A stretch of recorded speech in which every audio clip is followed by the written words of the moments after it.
and it's a great pleasure to welcome Clementine Fletcher-Smith to the stage from Speirs Major in London.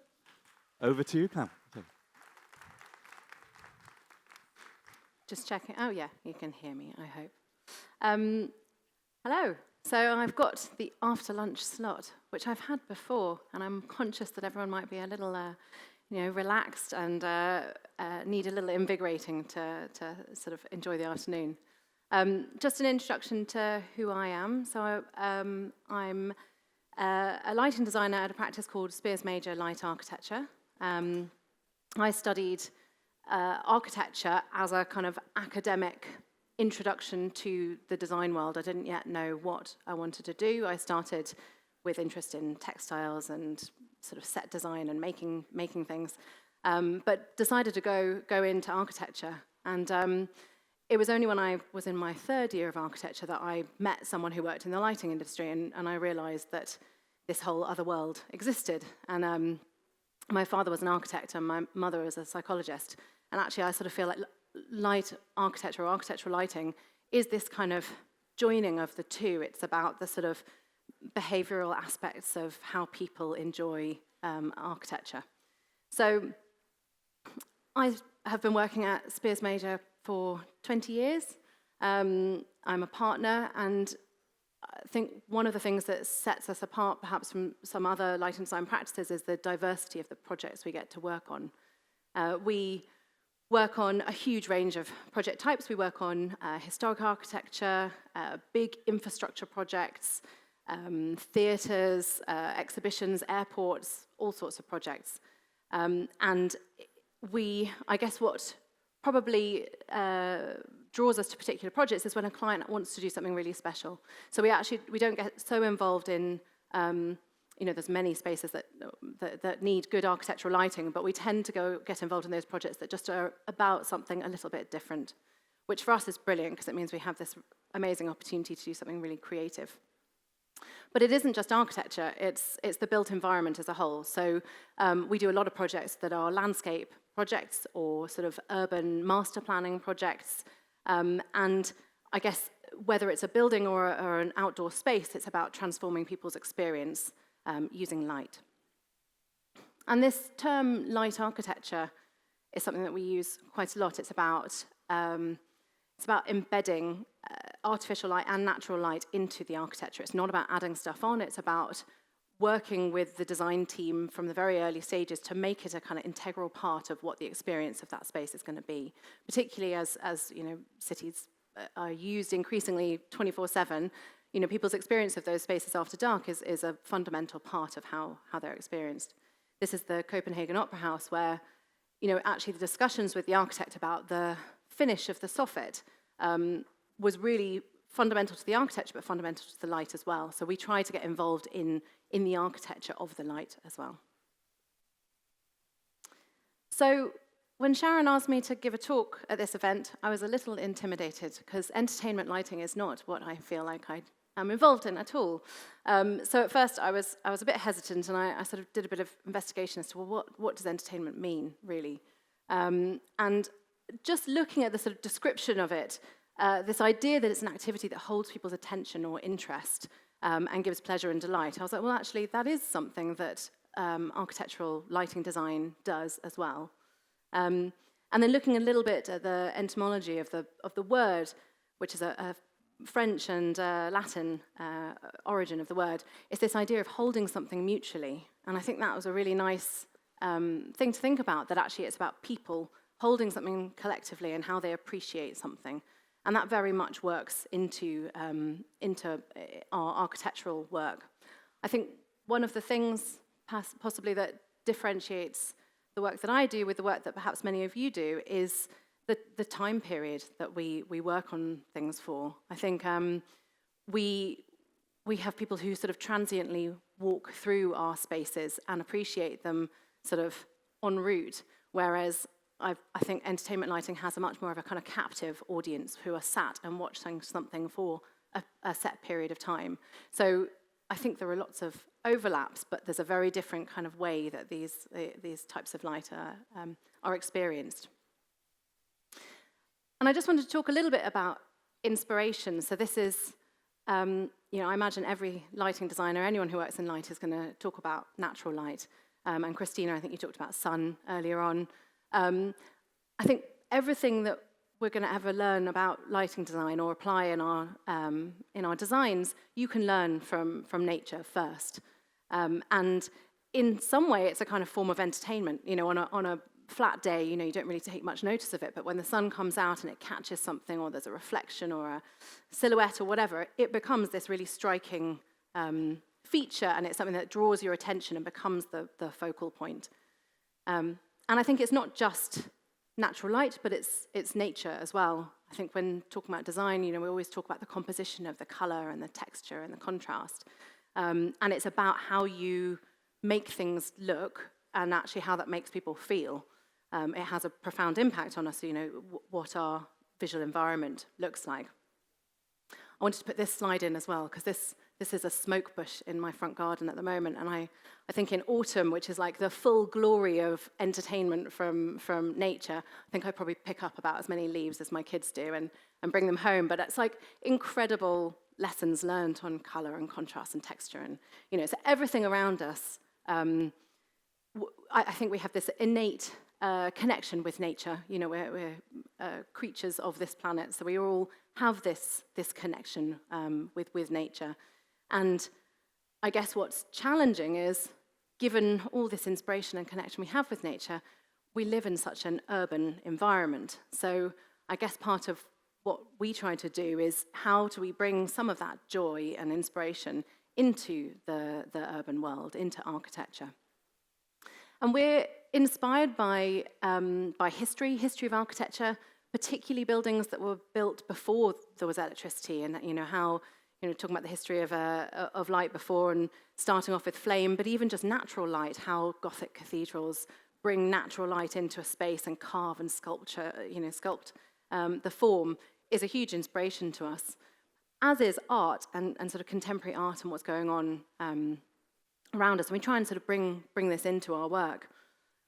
But we also talk about entertainment lighting as an inspiration. So everything that you guys do, we're kind of looking at and sort of seeing how that can feed into the work that we do, which is sort of slower and longer and often gentler than these incredible moments of performance that you guys get to design for. So I think that the lines between our industries are actually quite blurred. And I think the word, perhaps more than entertainment, for me what resonated was this word engagement. And I think it's about people's engagement with space, is what we work in. And people talk about sort of mindfulness and the importance of being aware of your surroundings and connected to your surroundings. So that's what we're trying to do with light and architecture, really.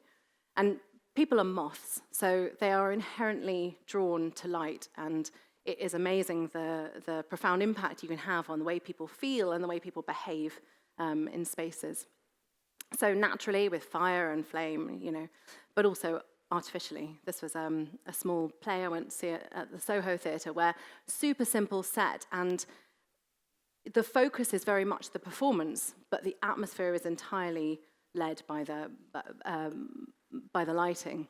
So I was sort of interested in the theatrical side, which I know a lot of people here work in, but I don't go to the theatre lots, but I think probably some of the lighting that inspires some of the work that we do is lights in clubs. So I think someone here has worked on the lighting and print work, so apologies I haven't got a reference as to who the lighting designer was, but this is a club in London, and I think something that's really interesting about lighting in clubs is that you don't have a sort of play or a dance or something to light. You might have a DJ or a band, so that does happen, but actually your focus is the sound and the music.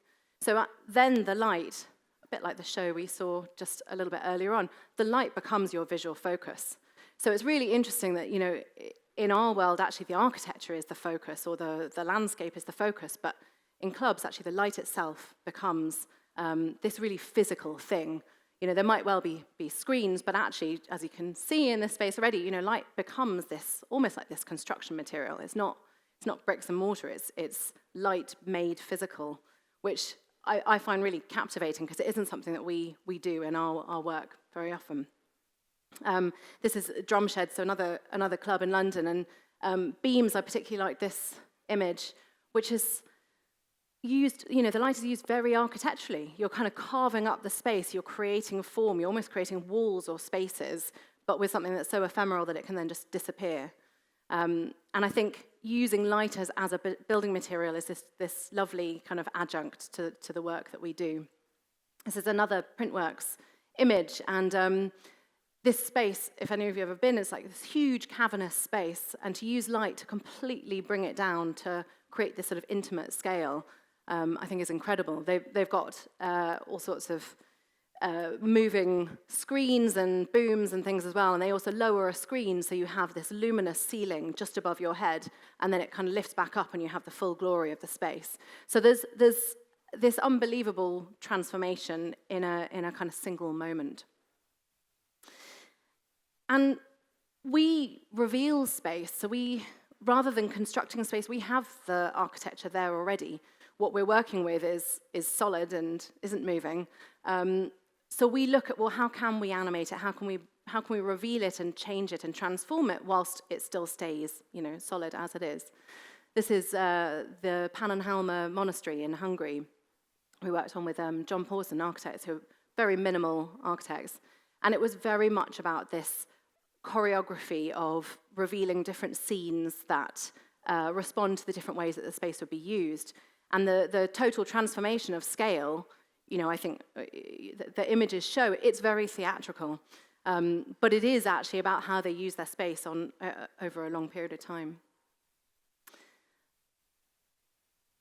And it's about revealing architecture. So I guess where light becomes physical in clubs and entertainment lighting, we're using light to kind of make the physical feel lighter or reveal moments of the physical, but not all of it. So it's this kind of slight mystery of seeing the full building by daylight, but then after dark, like which bits of it are you going to kind of pick out, and do you want people to sort of frame it or see it in a different way? So it's kind of revealing the construction rather than being the construction. And I think our work has quite a lot of constraints, which I think sometimes is quite positive in terms of creativity, having certain restraints. Our restraints are the physicality of where are you going to put the kit? And it's going to rain, and it's going to be outdoors, and it's got to last for 25 years. So how do you integrate it so no one sees it? Like, architects love lights that no one can see. So we don't have sometimes, but mostly we don't have the luxury of a kind of, a hidden rig and a black ceiling. It's all on display. So we're looking at how we light things depending on the materiality of the architecture or the form. And it's this idea of permanence. So my question earlier on to Christina about, once you've got that 20 hours or so, do you ever change your mind? We have not got a lot of room for maneuver to change our mind. We do a little bit, but mostly what you specified 2 years ago and has been delivered to site and installed is what you've got. And then it's the control of how you sort of program the control systems and sort of tune what you have there. And I think it's about being selective. I mentioned before, it's about not lighting everything. And I think some architectural lighting design can be criticized of sort of lighting everything, and it's just like full glory, and it's kind of fireworks all the time. And I think with entertainment lighting, you want that moment of fireworks, and then the performance is done. Whereas with architecture, actually, you need just enough, and not too much that it's overwhelming. But we do sometimes make light more of the focus, not just be sort of subservient to the architecture. So this is a project in Hong Kong, K11 Art Centre, which has this beautiful curved glass facade, which is really tricky. They wanted facade lighting and something special, but it's glass. It's like people often ask us, how do you light that mirrored surface? And you're like, you can't light mirror. But so we looked for, well, what could we do? What could we do to bring a little bit of magic and focus onto this facade? So we integrated these very, very skinny lines of LED in between the sort of swells of the glass and programmed them to kind of gently rain. So it was this kind of like soft fireworks down the facade. So sometimes we choose to bring light a little bit more to the forefront, to the focus. But a lot of the time, we're about the setting. We're about creating the right kind of atmosphere and the ambience for whatever's happening in that space. This is the Copenhagen Opera House that I showed just earlier on. This is their rehearsal room. But then also, you guys get to work on the stage, and we often work on like the house. So it's all about like the warm-up and the way people feel and sort of getting this right atmosphere for then the moment and the focus, which is something else. So we have lots of shared vocabulary. I think we probably all use these kinds of words across our different industries. And I know certainly whenever someone asks me what I do and I say I work in lighting, most people assume that lighting means theatre lighting. I think that is what comes to people's minds as the sort of the most noticeable focal lighting you can do. So I always then have to explain, it's architectural lighting and it's slightly different, and people are like, oh yeah, it makes such a difference the way a space is lit. And you're like, yeah, it does. But we also have crossover in terms of technology. I talked about mostly our kit, we try and hide it, but sometimes we want to do something that's a lot more playful or sort of celebratory. So we do use things like, Source 4s and Parkans and DMX and RGBW, and so things that cross over between our worlds. And also in terms of lighting control, we are also the last people on a building site. You might work on a project for sort of 8-10 years if it's a big one, and then we're still the people sort of sat there by the laptops in the last hour. Cleaners are kind of going backwards towards the door, and you're like doing the last few moments of trying to get all the lighting sort of choreographed into how you want it to feel. So I think there's quite a lot of crossover in the control that we use. So I just want to talk about a few projects that where I think there's kind of nice themes that perhaps connect with all of our work. And the first theme I wanted to talk about was time, but you could also kind of talk about change and movement. This is Exchange Square, so in Liverpool Street in London, which is, if anyone's been there, it's super hectic, busy city space. But actually just tucked behind the station, there's this lovely, quiet garden. And it's amazing how you can, how different it feels to the kind of hectic surroundings, which is a lot to do with darkness and then very selective moments of light within that space. I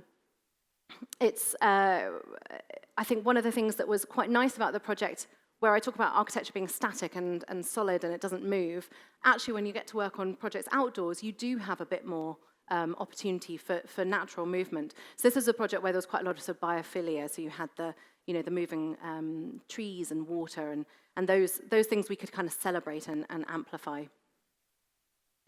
And one of the things that we talked about on the project was a bit like the photo earlier on of people sort of sitting around a campfire. We wanted to create these streams, we wanted to make them sort of golden light, so it was almost like this warmth of the firelight. And it is incredible how just colour temperature and simplicity, people do kind of sit round these water features like they are fireplaces. And it's quiet, like people speak more quietly because they're just sort of in this environment that feels gentle and more natural. So it's a really interesting one for showing how significant the behavioural impact is of light.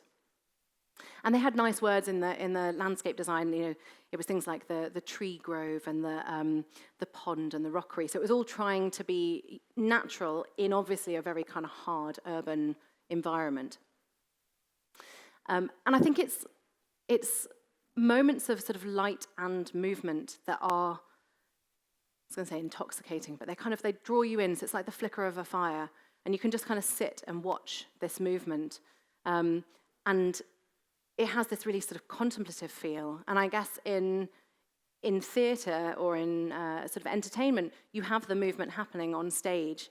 And here it's just, it's just the sort of natural movement and the shimmer.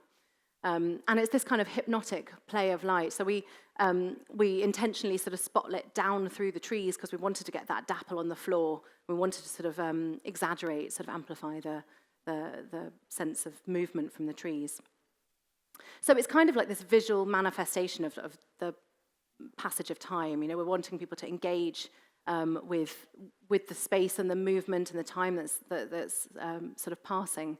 And we do that in two ways. We're doing it obviously with amplifying the areas of movement, but also looking at how we can use color temperature in the trees, for instance. So through the seasons, we change the color temperature. So it's these really sort of slow temporal shifts where you guys have kind of cues and much faster change. We have this much longer transition of seasons and years.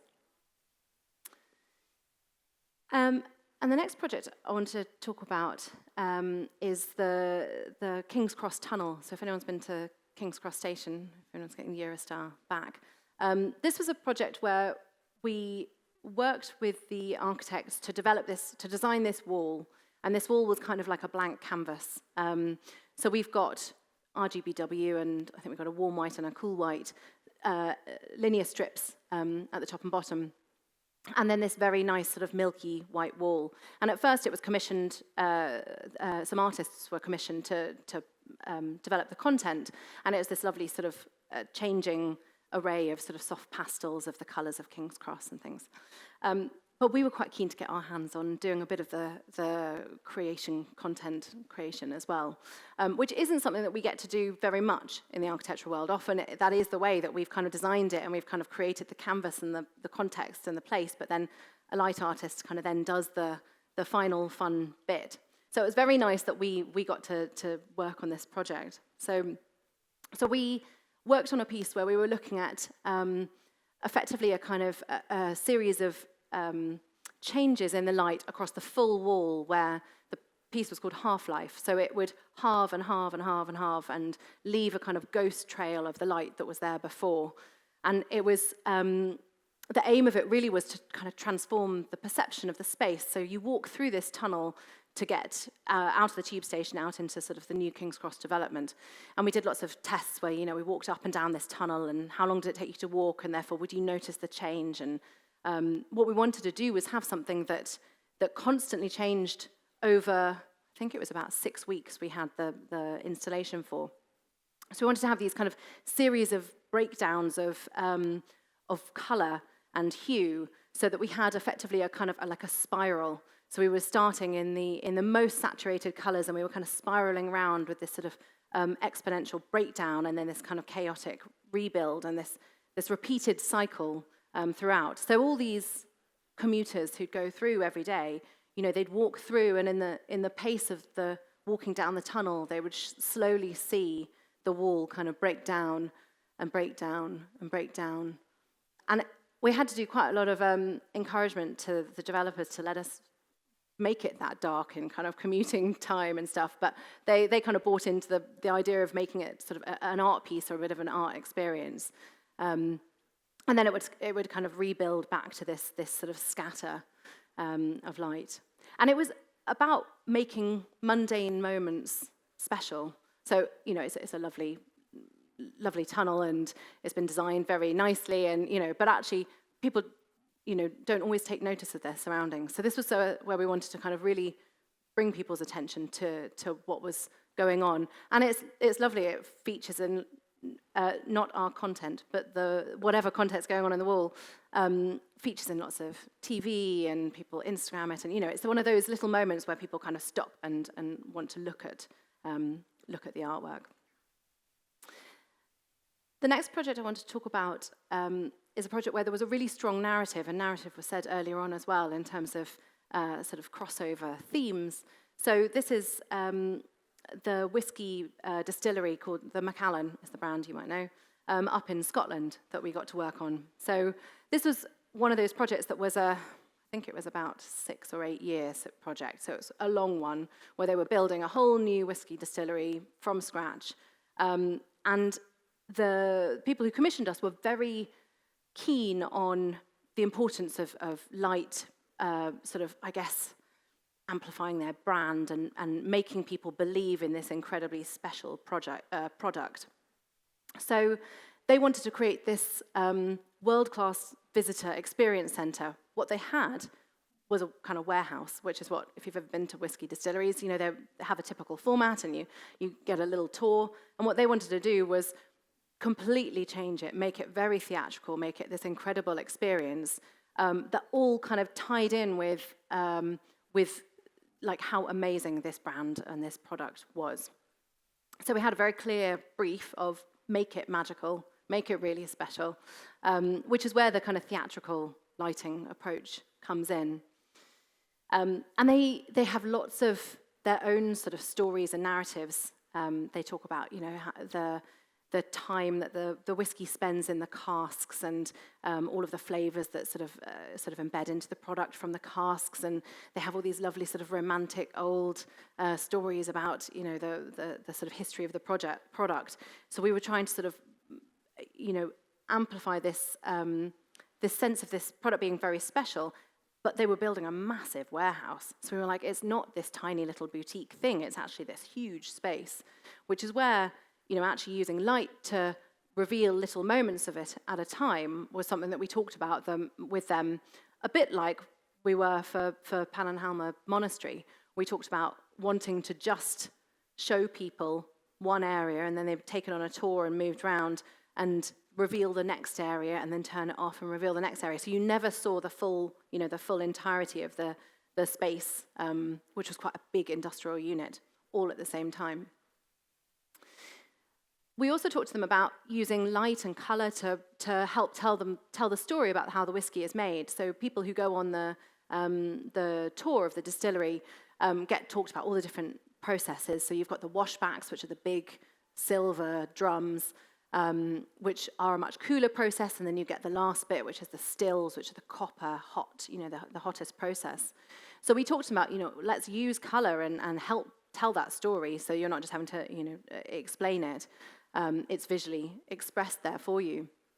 So we did a lot of lighting tests, looking at, you know, well, what colour blue should it be, what kind of hue, working with the architects about the finish of the washbacks, that, you know, actually it should be a kind of like a, I can't remember what it's called now, shot peel finish, I think, to the metal. And we looked at, I think we went for the dark steel blue. So we were looking at, you know, Lee filters and sort of theatre filters and stuff like you guys do. And we looked a lot at modelling as well, like how we didn't want to light them all the same way. So even though they're beautifully symmetrically arranged in these kind of circles, we wanted to sort of light them slightly irregularly, so you got this real sense of the kind of swell and the form and the shape of each of these stills. And we used a Moroccan pink here was our conclusion on the best colours. But what we did was we used a number of colours in the end, so we had sort of slightly different colours coming from slightly different directions, which helped with the modelling. One of the big complexities on this project was that it's an explosive environment, so all our light fittings had to kind of go at a certain height above all of the alcohol vapour, so they were out of the explosive areas there. So this is where we actually had very little control to be able to hide all our kit. But you've got all the flues from the stills and stuff, so we put our kit up on that. And I think one of the things that enabled us to persuade the client to do quite dramatic lighting was this idea that you can kind of tune it up and tune it down. So we showed them, like, you know, full party mode. You can go super hot and cold and, you know, make it feel really fun. But you can also kind of do a white light scheme and make it feel architectural and a bit more calm. And I think that for them was really important, that they had this ability to do total transformation and then also, you know, keep it calm. And there were loads of lovely moments. You know, I think we've got millions of photos of these little moments of reflection or color contrast. And, you know, actually when we were designing it, we didn't even think about the color of the grate. We knew that we had the sort of red uplights from beneath, and we had the blue downlights from above. But actually these lovely kind of hypnotic moments of texture and stuff, I think what makes it feel so special. And there were loads of different bits to the project. So we had the whole experience of the sort of tour and the sort of tour around the making part of it, but then there was also the whole exhibition area.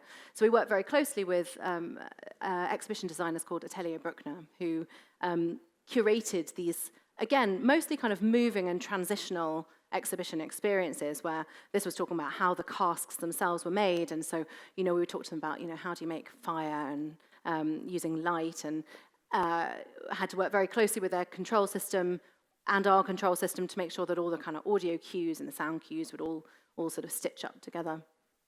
And then there were lovely little moments where they actually had these big sort of display pillars, I think they called them, and they actually had kind of rotary mechanisms so people could kind of turn them, and then this, this is the old traditional house where the original whiskey maker lived, and, a little doll's house that all the lights come on, or a little kind of maquette of some of the stills and all of the bubbles, and we do loads of testing. So I remember for this one, I think we bought a bag of marbles from Amazon or something, and we were looking at, little LEDs or festoons behind a bag of marbles, and would that look good and bubbly, and, how does it work? So it's all about kind of testing out and seeing what works visually. And then one of the really special spaces in the tour is the kind of the final destination, is the cave privé. This is where they keep the casks. So if you buy a whole cask of whiskey, you get to go there and have it brought out and get to taste the whiskey and stuff. And this is another space where actually working with the architects was so critical. We said, you've got this incredible space, why not make it really immersive? So you can see there's 5 casks high, but we got them to do a black barrosol polished ceiling, so it looks like a mirror, and we've got to polish the concrete floor, so you get this like total kind of mirror infinity effect. And again, it was somewhere where we could be really playful, and they talked about having dinner parties in the middle, and we talked about controlling it, so it was a bit like the whiskey swirling around a glass gently, so you didn't feel sick while you had dinner, but enough that you were like, wow, this is this incredible space. Or if they have their full-on disco mode. So this is a view of the distillery. So you've got the kind of entrance bar, and then you can see the start of the still houses beyond. So you can see this. I think there were 5 or so, but this idea of how you transform the space and you make it feel small without revealing it all in one go. And then the last project I want to talk about is another project in Hong Kong. So this is Taikoo Place, was sort of almost finished last week, I think, which was just thinking about context a little bit. So I guess the biggest difference between a lot of the entertainment lighting and what we do is you get these kind of black boxes. Not always. You might have an amphitheatre with sky and things to deal with, but a lot of the time we're kind of trying to stitch in with what's happening there already. And if anyone's been to Hong Kong, there's a lot of light to stitch in with there already. We did a lot of studies about just we've got a luminance gun, so you can kind of go and take readings of the luminance of all the surfaces, and it's incredibly bright. There's such a lot of bounce light from the existing lighting, but also just the cloud and the fog, or that just kind of keeps the light in there. So we were asked to design. We were designing a series of kind of towers and walkways, but this very special garden in the middle. And they wanted this really magical feel. And we're like, how do you create magic in a really, bright city where, people have very little kind of connection with nature? So that was a lot of what we were trying to do, was actually kind of get people to feel a little bit more connected with nature. So we talked about, in a city with no darkness, you don't really know what moonlight feels like. You don't ever really get that. So we sort of thought about, what do people do in film and in theatre? If you're wanting to create this kind of moonlit, atmospheric feeling, it's about the sort of blue wash, and it's about the kind of desaturation of colour, and how you create this incredible kind of night atmosphere. So I think in the 20 years that I've worked there, I think this is the only full proper model that we made, which was really just to kind of try and test out, well, what's it going to feel like? If we're trying to create this space that has moonlight, and they've got water and plants and all these things, actually maybe we should make one and test it out and see how it feels. We've got a sort of workshop studio, so we can kind of hold stuff up and try and be in it. But we were like, well, actually, let's make a little model of this landscape. So we built the model, and then kind of got tiny little micro LEDs and put on all the layers.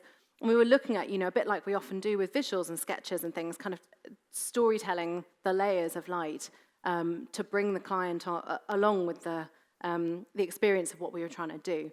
And it was really nice, we took lots of little photos of kind of being in the space, and it was notably different from the CGIs or the visuals or sketches and stuff that we do, where actually you really get that proper sparkle of the light off the watery surface and things. So we sold the idea, everyone's up for it, great, moonlight, then we had to figure out how to do it. So we were testing out, this is our workshop space, about, well, how do we make moonlight feel sort of enough in the forefront that people kind of realize that it's something special, but not so in your face that it feels, it feels like too much. So we tested out different products, different color temperatures, and actually we found this kind of like 17,000 Kelvin mark was where it felt really kind of silvery, this really lovely sort of silvery light that would desaturate the colors from the landscape, other than where we then kind of brought in a bit of sort of higher color rendering white light to bring these moments out. So these are some shots of the project. And you can see, so this is that we did these lit walkways. Hong Kong has lots of kind of connected walkways between buildings to kind of make them more publicly accessible. But you can see the contrast, where you have the contrast with the warm white light, how you get this this real sense of this kind of moonlit feeling. And I think it's where the light kind of falls on the planting and stuff, that you have this kind of this general wash that feels a little bit more sort of magical night environment. And then just a few slides, which is more about, I've picked out some projects where we've really tried to exaggerate or enhance or make it feel really theatrical. But actually, a lot of what we do is more subtle. Probably the majority of the work we do is white light, not color, with little moments. We choose selectively where we might have color. But it's about this. It's about getting people to connect with their spaces. And I think it's about observing things in different ways. Even the texture of the wall is going to look different by sunlight, and then how you can kind of totally change it after dark. And I think this is a park that we did in London, again, where there were studies done, I think, over about a 3-year period about how people use the space, and how there was a huge increase in the amount of women that would use the space after dark. Not just because it felt safer, but because it felt more inviting. There were these little kind of pockets for people to go and sit in and socialize, and it kind of finished around, you can see the mask, I think it finished about sort of when COVID, where people were able to kind of socialize outdoors, so this place was just suddenly, filled with people. And I think it was a really lovely sort of reinforcement of the work that we do and the changes that it enables people to make in terms of how they use their outdoor space. And then just thinking a little bit about hospitality. So we do quite a lot of hospitality work as well. And I think when people say, what do you do? And it's not theatre lighting, it's always restaurants that they then think of, because they're like, oh God, yeah, if you sit in a McDonald's or you shop in a supermarket or whatever, and it's glaring and too much, versus a beautifully, gently lit restaurant space. It's so fundamental to how you experience that space. I read a paper about how the influence of tablecloths and dim lighting on the amount of food you eat. So if you have tablecloths and dim light, you eat more food, you spend more time there, and you rate the quality of the food much higher. You just think it's better because the whole environment, feels much more special. So it really does have a significant impact on us. And then thinking a little bit about workspaces that we're talking about this kind of backdrop lighting, that it's, you're not really looking at it, but actually it's what makes the space feel rich and engaging and interesting. And I think particularly post-COVID, that's something that when we get brought onto projects that are sort of commercial projects working in offices, it's very much about, well, how do you draw people in? How do you make people want to come to work and be in an office or sort of stay in these spaces? So we bring this kind of hospitality approach to lots of the commercial work that we do, and even thinking about the what could be a really mundane moment of like waiting in a lift lobby, and how do you bring something special to that, and persuading architects to use more interesting materials or create a groove so we can put a light in it, or all of these things are about sort of making things a little bit more special. And then I guess less is more is kind of the key phrase in our industry at the moment with sort of energy concerns. And I guess, again, a big difference if you've got a performance or a sort of an event, you can kind of justify using a significant amount of energy because it's sort of a single incidence, it's a sort of a moment in time. Whereas our projects, go on for years and years, and they turn on those lights every day, and they cycle through every day for years. So what we're trying to do increasingly is sort of look at, where the fittings come from and how much energy we're using and how to kind of use the least amount of light for the most amount of impact. And that comes down to even kind of like, boring moments like, circulation cores and stuff, but even things like thinking about control and responding to people and the way they move through a building and turn lights off. And all of those things are kind of high up in terms of what we're focusing on at the moment. But it doesn't mean that it has to be boring. So I guess what we're always trying to do is, well, we've got really strict energy targets, but how do we make that little bit of light do something incredible in the space and make it really memorable for people? Thank you very much.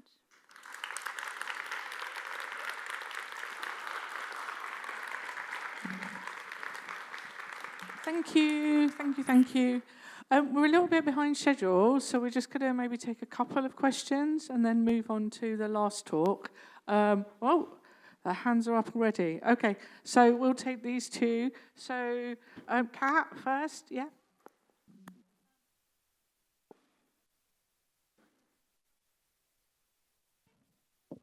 Hey, so many questions, and I'm going to find you later to ask. But as far as what we're learning about mental health and physical health as it relates to light, do you all think about those ever-evolving studies? Yeah. Yeah, I didn't mention it, but health and well-being is a massive part of most of our briefs, certainly for indoor projects. There's a lot about circadian lighting, so we talked about sort of tunable white and changing it seasonally, and that was in an outdoor environment, but that happens in indoor environments as well. I'd say the biggest thing that we always try and say is that actually you need to get the architecture to bring enough natural light in, and people need to be out in natural light, because our 500 lux is nothing compared to the 100,000 lux you're going to get in sunlight. So we can't properly compete to make a big difference in the daytime. Certainly in the evening in like residential projects, which we don't work on so much, but like reducing the blue light and things like that. But yeah, I think there's things like flicker and the impact that has on sort of neurodiversity. There's also something we're bringing in about within office environments, which are typically designed quite evenly. There's a design style for the lobby or whatever. We're trying to sort of talk to people about bringing different characters of spaces within, so that people have somewhere that they can relate to and makes them feel comfortable. So in terms of mental health and neurodiversity, that means that projects can respond to different people. But yeah, all of those things, and there's in the built environment, there's the well standards and energy standards, and I don't know if you guys have to tap into any of that, but there's a lot of kind of recommendations that you have to sort of follow. And how are those? I'm from the U.S., so I don't know European law, but how are the new energy requirements affecting the work you guys do? Well, they make it a lot more challenging to do fun stuff. So we have to think creatively. I think it's quite good that it almost makes us try and whittle a project down to what are the core pieces of it that really then still bring about the concept. So, you might start with a project where you've sort of thought of all the lovely things you can do, and then you actually have to sort of kind of pare it back, either because of money or because of energy. And then you just have to kind of hold on to and fight for those bits that still, you really need to keep. But I think there's a big challenge for manufacturers as well, because there's lots of kit that we couldn't specify anymore because it doesn't meet it hasn't got enough lumens per watt. And so actually manufacturers have to provide the kit that we could then design with. But yeah, it is more challenging. But just to add to that, I think that the architectural lighting industry is very well aligned with research and sort of because we're designing for spaces that people live in and work in all the time, that's it's kind of crucial, isn't it, to the decisions you make, and with the knowledge we now have about our health and light. So it's something that everybody's very passionate about in our industry. Yeah. And I know there's some sort of, there is some move over into that in sort of entertainment, but that's, I think, more to do with working, because you're obviously providing light for a temporary situation. But anyway, it was a very big topic. I think we'll just take one more. The lady in red on here.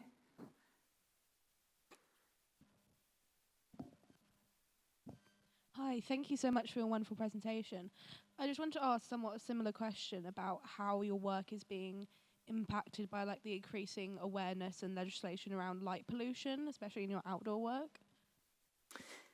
I think it's something that we've been championing for a long time. I think we did I worked on a lighting strategy about 15 years ago, which was called a light and darkness strategy, and it was actually talking to a local council about preserving enough darkness in their city.